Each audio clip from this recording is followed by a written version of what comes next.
నమస్తే, నేను మీ Gopi. Welcome back to our channel. ఈరోజు మన వచ్చరికి పొలిటికల్ అనలిస్ట్ మంది రామారావు గారు ఉన్నారు. సార్ నమస్తే సార్. నమస్తే. సార్, ఈ దువ్వాడ శ్రీనివాసరావు, మాధురి, అదేవిధంగా వాళ్ళ భార్య ఎవరైతే ఉన్నారో, అసలు వీళ్ళ ముగ్గురి వ్యవహారం ఏంటి? గత 3 రోజుల నుంచి సోషల్ మీడియా, అదేవిధంగా శాటిలైట్ మీడియాలో కూడా గోల జరుగుతుంది. ఆ పొలిటికల్లో కూడా ఒక టెక్కలి ఆ ఏరియా మొత్తం ఒక చిచ్చు మొత్తం మొదలైంది. అసలు ఎవరికెళ్ళి వెళ్తారు? అసలు ఇటుపక్క న్యాయం జరగబోతుందంటారు? ఇంతకీ దువ్వాడ శ్రీనివాసరావు, మాధురి కలిసి ఉంటారా, విడిపోతారా? ఇవన్నిటికీ మీరు సమాధానం.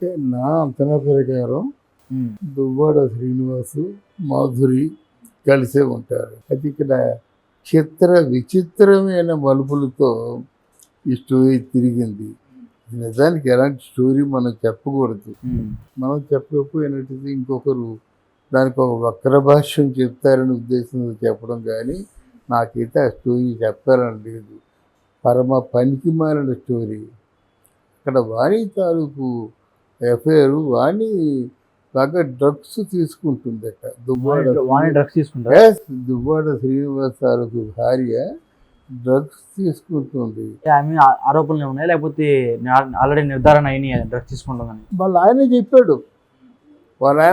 అది కాకుండా వాళ్ళ అత్తమ్మ చెప్పింది. రాత్రి చెప్పాం, వాళ్ళ అత్తమ్మ చెప్పింది కాబట్టి చెప్తున్నాను. ఆయన చెప్పాడు కాబట్టి చెప్తున్నాను.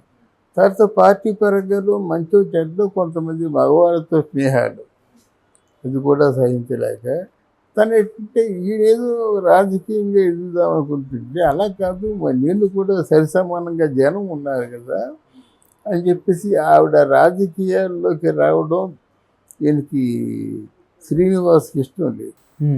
దాని చేత కొన్ని కారణాల చేత ఏంటంటే ఈయన్ని వ్యతిరేకించడం, ఈయన్ని తిరస్కరించడం, కనీసం భోజనం పెట్టకుండా ఉండడం ఆయనే చెప్పాడు. అది కూడా ఆధారం లేకుండా చెప్పను. భోజనం లేని రాత్రులు ఎన్నో గడిపానని చెప్పాడు.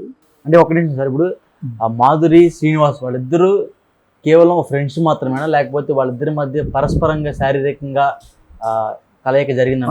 అదే అక్కడికే వస్తున్నాను. ఆ భోజనం లేని టైంలోనూ అన్నం పెట్టిన తల్లి ఎవరంటే మాధురి. ఆవిడేముంటుందంటే, ఆవిడకి రాజకీయాల్లో వద్దామని ఉంది.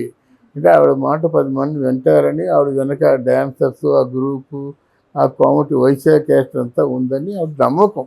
అందువల్ల ఒక ఆవిడ దృష్టిలో ఈయన రాజకీయ మేధావి, గట్టిగా మాట్లాడతాడు. అంటే ఆల్మోస్ట్ ఆవిడ దృష్టిలోనే కాదు, ఎవరి దృష్టిలోనైనా సరే గట్టిగా ఎదిరించే వాళ్ళలో దువ్వాడ శ్రీనివాస్ ఒకడు. అవునా? వాళ్ళు కొనుక్కుంటారండి. వాళ్ళని స్పోక్స్ మ్యాన్గా కొనుక్కొని వాళ్ళ తాలూకా కష్ట సుఖాలు బట్టి ఏదో అమౌంట్ కడతారు. అందువల్ల ఆవిడ ఆయనకి అవకాశం ఇచ్చి 3 సంవత్సరాలుగా వాళ్ళు కలిసి ఉంటున్నారు.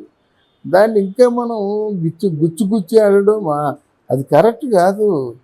ఎడల్టీగా ఉంటున్నామని చెప్పింది తెలివిగాను. ఎల్ఎల్టీ అంటే మా ఇద్దరి మధ్య అంటే భౌతిక సంబంధం ఉంది అని చెప్పడం, మళ్ళీ ఇంకెందుకు గుచ్చుకుంటాడు? ఏ విధమైన సంబంధం? భౌతిక సంబంధం. ఎల్ఎల్టీ అంటే అదే కదండి. ఎల్ఎల్టీ భౌతిక సంబంధం అంటే శారీరక సంబంధం కూడా ఉన్నట్టే ఆవిడ మొదట చెప్పింది. ఆవిడ ఉన్నట్టేనా ఉందా? ఆవిడ చెప్పిన మాట ప్రకారం అంటే ఆవిడ చెప్పింది కదా, మా ఇద్దరు ఎల్ఎల్టీ ఉందని చెప్పిందంటే డెఫినెట్గా ఆవిడ చెప్పిన మాటను మనం కన్ఫర్మ్ చేయకపోతే ఎవరి మాట వింటాము? ఒకటి లేదన్నా మనం నమ్మకూడదు. అంతకంటే అమాయకులు ఇంకెవరు ఉండరు. ఒక ఇంట్లో 3 సంవత్సరాల పాటు ఒక రూమ్లో ఉంటూ మా మధ్య ఏమీ లేదని వాళ్ళు ఆ మాట అంటారు. ఇంకో 10 ఏళ్ళు ఉన్నా ఆ మాట అంటారు. బట్ వాళ్ళ భర్త మాత్రం మా వైఫ్ అలాంటిది కాదు, మా వైఫ్ పతివ్రత, మా వైఫ్ కేవలం రాజకీయాల్లో ఉంటానంటే నేను పర్మిషన్ ఇచ్చి ఆమెను ప్రోత్సహించి రాజకీయాల్లో పంపించాలని చెప్తున్నాను. కరెక్ట్. నడి సముద్రంలో ఉన్న ఆయనకి ఈ వార్త ఎవరు ఇచ్చారు? ఎందుకు ఫోన్ చేసి చెప్పాడు?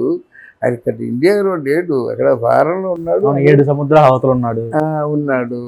ఇదంతా ఒక రాజకీయంతో నడుస్తుందని ఒక ఆలోచన మాట. ఇప్పుడు ఏమైందంటే ఈ మాధురి గొంతులో వెలక్కాయబడింది. రెండోది శ్రీనివాస గొంతులో వెలకాయబడింది. ఎప్పుడు ఈ మాట అన్నాడు? అక్కడ వాణి కొన్ని కండిషన్స్ పెట్టింది, అన్నిటికీ ఒప్పుకున్నాడు. కండిషన్స్ అన్నీ ఒప్పుకున్నాడు. రెండో పిల్లలకి పెళ్లి చేయడానికి ఒప్పుకున్నాడు. తర్వాత ఏమో వాళ్ళకి ఎప్పుడైనా ఆపద వచ్చినట్టు చూసుకోవడానికి ఒప్పుకున్నాడు. అంత అయిపోయింది. అయిపోయిన తర్వాత ఈ బాంబు పేల్చారన్నమాట. నేను వదిలేయడానికి నేను రాముంది కాదు, నువ్వంటే ఏమిటి అగ్నిపూర్ణిది, నువ్వు అగ్నిపూర్ణి సీతామహాలక్ష్మి లాంటిది కనుక వదలన్నాడు. ఇప్పుడు ఏం చేస్తుంది? అంటే వాళ్ళ భర్త వదలని చెప్పాడా? వాళ్ళ భర్త వదలని చెప్పాడు. మహేష్ ఏదో ఉందట్టి. ఇప్పుడు అంతకుముందు ఏం చెప్పింది, మా భర్తకి చెప్పి విడాకులు ఇచ్చేసి మీ ఇద్దరు పెళ్లి చేసేసుకుంటామని చెప్పింది, లైసెన్స్ తీసుకుంటామని చెప్పింది. దువ్వాడ శ్రీనివాస్ కూడా అలాగే చెప్పాడు అన్నమాట.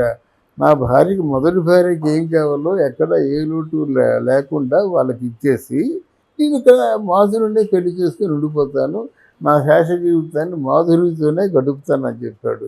ఇక్కడ దేన్ని మీరు నమ్ముతారు? దీని వెనక రాజకీయ కుట్ర ఉంది కనుక జగన్మోహన్ రెడ్డి కూడా ఒక్క లెవెల్లో దువ్వాడ శ్రీనివాసనే తిట్టాడు. ఎందుకంటే తిట్టాడు. మీకు ఎలా తెలుసు? అలాంటి బాగుంది. జగన్మోహన్ రెడ్డి తిట్టిన సమాచారం వస్తుంది కదా, తెల్లారిలేస్తే మొత్తం మనకంతా గూగుల్ కానీ యూట్యూబ్లు కానీ ఎన్ని సమాచారం ఇచ్చాయి కదా. ఎందుకు తిట్టాడో కూడా చెప్తాను మీకు. చెప్పండి. తిట్టవలసిన అవసరం ఉంటుంది. ఈయన ఏం చెప్పాడు, పవన్ కళ్యాణ్ తిడుతూ, నువ్వు హిందూ మతంలో లేవా, ఒక్క భార్య, ఒకటే భార్య, ఒకటే బాణం, ఒకటే బాట అని ఇన్ని కబుర్లు చెప్పాడు. నేను హిందువుని, ఏకపత్ని వ్రతుణ్ణి అని ఇలాగ ఇన్ని తిట్లు తిట్టావు కదరా వెధవా, నీ వెనక అన్ని బొక్కలు ఉన్నాయి, ఇలా చేయవచ్చా, ముందు ఎప్పుడు నోరు జారకుండా ఉపన్యాసాలు ఇస్తుంటని మాట హెచ్చరిక చేయడం మాత్రం నిజమే. ఇప్పుడు ఏమైంది, దువ్వాడ శ్రీనివాసరావు నోరు గట్టయిపోయింది. తర్వాత ఎప్పుడైతే కాలు పట్టుకుంటాడో, కాలు పట్టుకుంటే ఏదో జరుగుతుంది వాళ్ళ మధ్య అండర్స్టాండింగ్. ఇక్కడ ఈ గొడవలో ఏమైందంటే దువ్వాడ శ్రీనివాసు వాణిని క్యాన్సిల్ చేసేసుకున్నాడు. ఒప్పుకుంది, వాణి కూడా ఒప్పుకుంది. ఆవిడ కూడా ఎక్స్ట్రా మ్యారిటల్ రిలేషన్స్ ఉన్నాయి, ఇది బయట పడలేకపోతున్నాడు. కానీ ఇది దువ్వాడ శ్రీనివాస్ గారి భార్య బయట పెట్టింది, ఎక్స్ట్రా రిలేషన్స్ ఉన్నాయి. అసలు ఆవిడ ఎలాంటిదంటే, వాణి నా కొడుకుని చూడడానికి రానివ్వద్దండి అని బోరు మంది.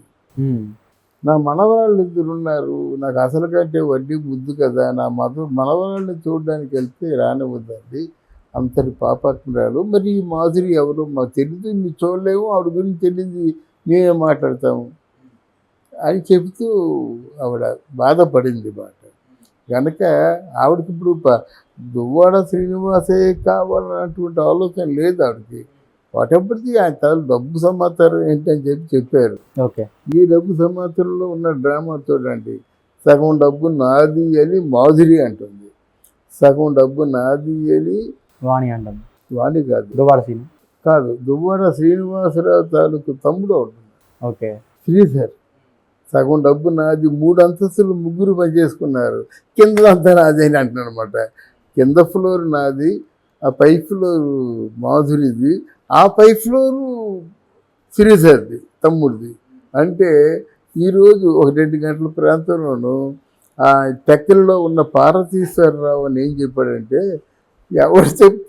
ఎవడు చెప్పాడు, నా ల్యాండ్ అది 22 సెంట్లలో కట్టుకున్నారు, మాకు ఇంకా దువ్వాడ శ్రీనివాసరావు గారు 60 లక్షలు ఇవ్వాలని చెప్తున్నాడు.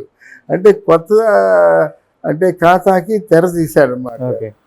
మొత్తం 60 లక్షల దువ్వాడ శ్రీనివాసరావు అప్పు చంపేస్తాను, ఎవరు మీ అందరూ అన్నాడు. ఆ ల్యాండ్కి డబ్బు ఇవ్వలేదు, ఇంకా అది తీసుకుని డబ్బు ఇవ్వలేదు, మొత్తం పాతేస్తాను నా ఇంటి మీదకి వచ్చినట్టు అని చెప్పేసి అంటున్నాడు అనమాట. ఇంతకీ ఆ ఇల్లు ఎవరిది, అది పెద్ద ప్రశ్న. ఓకే, అంటే 22 సెంట్లు ఇచ్చి 60 లక్షలు ఇచ్చినటువంటి పార్వతీశ్వరరావుదా, దువ్వాడ శ్రీనివాసరావుదా, మాధురిదా, లేకపోతే శ్రీధర్దా? $1000 ప్రశ్న. చూద్దాం, let us wait and see. Okay sir, thank you.